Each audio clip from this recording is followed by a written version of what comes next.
ஸ்ரீ குருப்யோன் நமஹ. அறிவோம். சுந்தர கணபதி துணை, சுக பிரம்ம மகரிஷி துணை.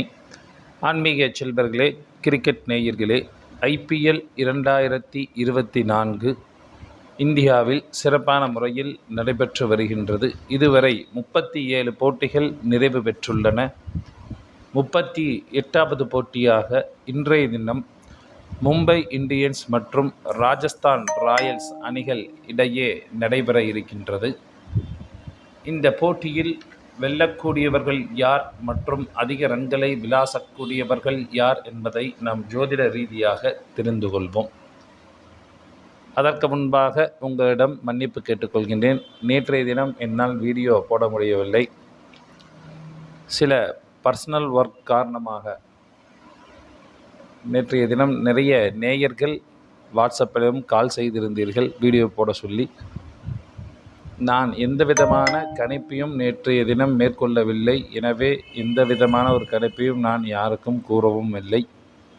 எனவே உங்களது அன்புக்கு மிகப்பெரிய ஒரு நன்றி கலந்த வணக்கத்தை தெரிவித்து கொண்டு, இன்றைய தினம் நடைபெற இருக்கக்கூடிய மும்பை இந்தியன்ஸ் மற்றும் ராஜஸ்தான் ராயல்ஸ் அணிகள் இடையே போட்டியில் நிறைய சுவாரஸ்யமான விஷயங்கள் என்பது நடந்தேறும். ஏனென்றால் இன்றைய தினம் 2 நட்சத்திரங்கள் சம்பவிக்கின்றன போட்டி நடைபெறும் பொழுதில். அதாவது மேட்ச் என்பது அஸ்த நட்சத்திரத்தில் ஆரம்பித்து சித்திரை நட்சத்திரத்தில் முடிகின்றது. அதாவது அஸ்த நட்சத்திரம் 8 மணி அளவில் இருக்கின்றது. அதற்கு பிறகு சித்திரை நட்சத்திரம் நடைபெறுகின்றது. இன்றைய தினம் 8 மணி வரைக்கும் பேட்டிங் செய்யக்கூடிய அணி அல்லது பந்து வீசக்கூடிய அணி சில சுவாரஸ்யமான விஷயங்களை எல்லாம் காண இருக்கின்றார்கள். 8 மணி வரைக்கும் மேட்ச் ஒரு மாதிரி போகும். 8 மணிக்கு மேலே மேட்ச் வேறு மாதிரி செல்லக்கூடியதாக இன்றைய தினம் இருக்கும். எனவே இன்றைய தினம் கணிப்பு என்பது மிகவும் ஒரு கடுமையான சூழ்நிலையாக இருந்தது. நான் எனது வேலையெல்லாம் முடித்துவிட்டு 1 மணி அளவில் அமர்ந்தேன். இன்னும் முடியவில்லை. இப்பொழுதுதான் நிறைவு பெற்றது. சரி, இன்றைய போட்டியின் நிலவரங்கள். அதாவது மும்பை இந்தியன்ஸ் அணி முதலாவது பேட்டிங் செய்தார்கள் என்றால் சிறப்பாக விளையாடக்கூடிய நபர்கள் ரோஹித் சர்மா, இஷான் கிஷன், திலக் வர்மா, டிம் டேவிட் போன்றோர் ஒரு சிறப்பான ரொமோரியா செப்பர்ட் போன்றோர் ஒரு சிறப்பான பேட்டிங்காக இருக்கும். இதில் கேப்டன் மற்றும் வைஸ் கேப்டனாக ரோஹித் சர்மா அல்லது சூரியகுமார் யாதவை தேர்ந்தெடுத்துக் கொள்ளலாம். மும்பை இந்தியன்ஸ் அணி முதலாவது பந்து வீசினார் என்றால் விக்கெட்டுகளை வீழ்த்தக்கூடியவர்கள் முகமது நபி, ஷெப்பர்ட், முகமது நபி, கோட்ஸே, பூம்ரா போன்றோர் விக்கெட்டுகளை வீழ்த்துவார்கள். மும்பை இந்தியன்ஸ் அணி இரண்டாவது பேட்டிங் செய்தார் என்றால் சிறப்பாக விளையாடக்கூடியவர்கள் ரோஹித் சர்மா, இஷான் கிஷன், சூரியகுமார் யாதவ் மற்றும் ஹர்திக் பாண்டியா போன்றோர் ஒரு சிறப்பான பேட்டிங்காக இருக்கும். இதில் கேப்டன் மற்றும் வைஸ் கேப்டனாக ஹர்திக் பாண்டியா, சூரியகுமார் யாதவை தேர்ந்தெடுத்து கொள்ளலாம். அடுத்தபடியாக மும்பை இந்தியன்ஸ் அணி இரண்டாவது பந்து வீசினார்கள் என்றால் சிறப்பாக பந்து வீசக்கூடிய நபர்கள் கோட்ஸே, பூம்ரா, ஸ்ரேயாஸ் கோபால் போன்றோர் ஒரு சிறப்பான பந்து வீச்சாக இன்றைய தினம் இருக்கும்.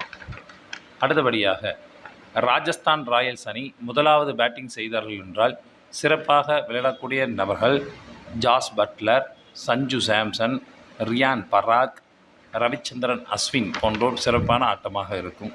இதில் கேப்டன் மற்றும் வைஸ் கேப்டனாக பட்லர் அல்லது சாம்சனை தேர்ந்தெடுத்துக் கொள்ளலாம். ராஜஸ்தான் ராயல்ஸ் அணி முதலாவது பந்து வீசினார் என்றால் விக்கெட்டுகளை வீழ்த்தக்கூடியவர்கள் ஆவேஸ் கான், யுவேந்திர சகால் மற்றும் குல்தீப் சென் இடம்பெற்றால் என்றால் விக்கெட்டுகள் வீழ்த்தக்கூடிய அமைப்பு என்பது உண்டு. ராஜஸ்தான் ராயல்ஸ் அணி இரண்டாவது பேட்டிங் செய்தார்கள் என்றால் சிறப்பாக விளையாடக்கூடியவர்கள் SSV Jaiswal, Jos Buttler, Riyan Parag, Shimron Hetmyer போன்றோர் ஒரு சிறப்பான பேட்டிங்காக இருக்கும். இதில் கேப்டன் மற்றும் வைஸ் கேப்டனாக ஜெய்ஸ்வால் அல்லது பட்லரை தேர்ந்தெடுத்துக் கொள்ளலாம். அடுத்தபடியாக ராஜஸ்தான் ராயல்ஸ் அணி இரண்டாவது பந்து வீசினார் என்றால் விக்கெட்டுகளை வீழ்த்தக்கூடியவர்கள் ட்ரெனட் போல்ட், ஆவேஸ் கான், யுவேந்திர சகால் போன்றோர் விக்கெட்டுகளை வீழ்த்துவார்கள். நேயர்களே, இன்றைய தினம் 2 நட்சத்திரங்களில் போட்டி என்பது நடைபெற இருக்கின்றது. எனவே டாஸ் போட்டதற்கு பிறகு இறுதியாக டெலகிராம் லிங்கில் நாம் இறுதியான அணியை அப்டேஷன் என்பது கொடுத்து வருகின்றோம். இன்றைய தினம் மிகவும் முக்கிய வாய்ந்த ஒரு போட்டி. எனவே டாஸ் போட்டதற்கு பிறகு டெலகிராம் லிங்கில் இறுதியான அப்டேஷன் என்பது அனைவருக்கும் வழங்கப்படும். டெலகிராம் லிங்க் என்பது டிஸ்கிரிப்ஷன் பாக்ஸில் இருக்கும். இணைந்து கொள்ளாதவர்கள் இணைந்து கொள்ளுங்கள். இன்றைய போட்டியில் நிறைய சுவாரஸ்யமும் விறுவிறுப்பும் நம் அனைவருக்கும் காத்து கொண்டு இருக்கின்றன. எனவே ஒவ்வொரு பந்தும் சுவாரஸ்யத்தை ஏற்படுத்தக்கூடியதாக இருக்கும். இன்றைய தினம் மும்பை இந்தியன்ஸ் அணி வெற்றி பெறுவார்கள். நன்றி, வணக்கம்.